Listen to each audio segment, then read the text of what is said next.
Buenas noches. Estoy orgulloso de poder compartir el relato de esta noche. Y sin más, comencemos. El Dios perdido.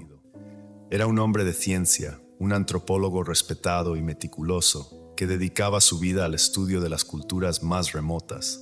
Su nombre era Javier.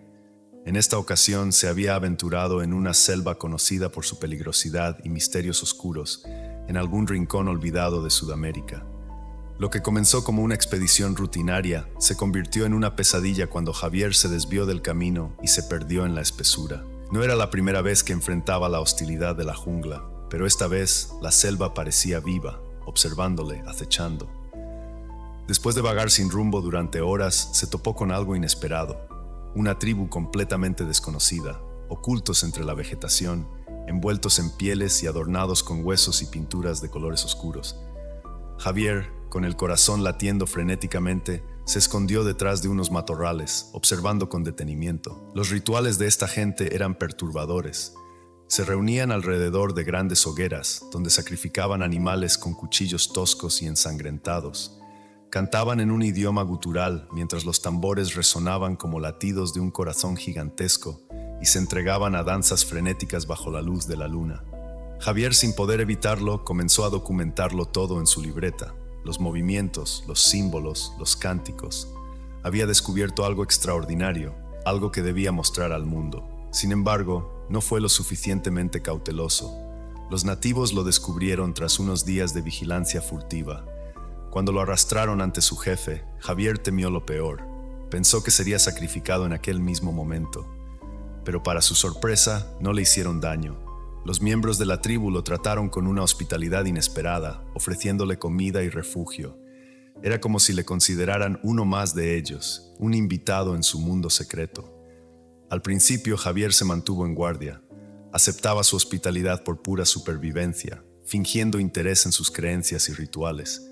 Los nativos, a su vez, le enseñaron su lengua, poco a poco, con paciencia y gestos. Le permitieron seguir tomando notas y lo invitaron a participar, explicándole los significados ocultos de sus prácticas. Javier, cada vez más fascinado, empezó a sumergirse en su cosmovisión, y con el tiempo, su miedo inicial se desvaneció, reemplazado por una extraña confianza.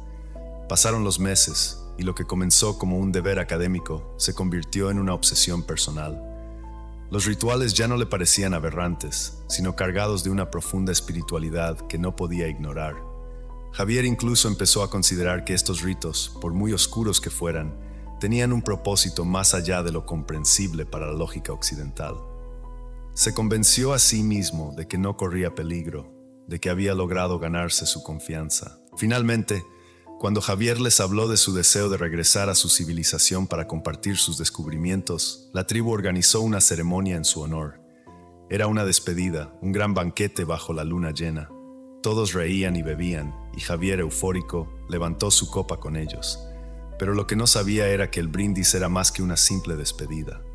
En cuestión de minutos, sintió un dolor agudo en su abdomen, una quemazón que se extendía como veneno por sus venas. Cayó al suelo, retorciéndose, mientras los nativos lo observaban en silencio, sus rostros inmutables. No podía moverse, apenas respirar.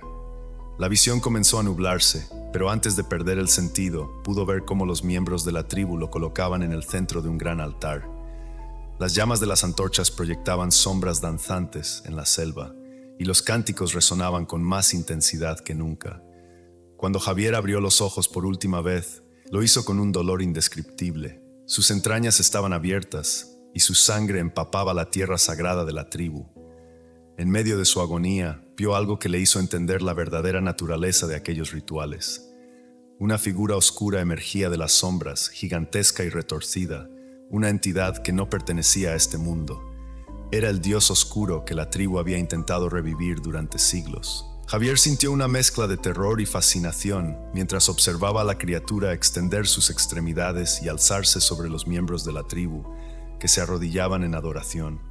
La bestia, ahora viva, giró su mirada vacía hacia él.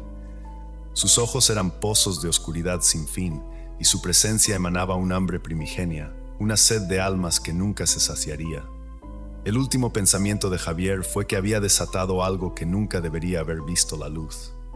La criatura se adentró en la selva, preparada para cazar a los desafortunados que, como él, se perdieran en ese lugar maldito. En su último suspiro, Javier comprendió que había sido elegido, no como invitado, sino como el sacrificio final para devolver a la vida a ese ser oscuro que ahora rondaría la selva, alimentándose de los humanos que se atrevan a invadir su territorio.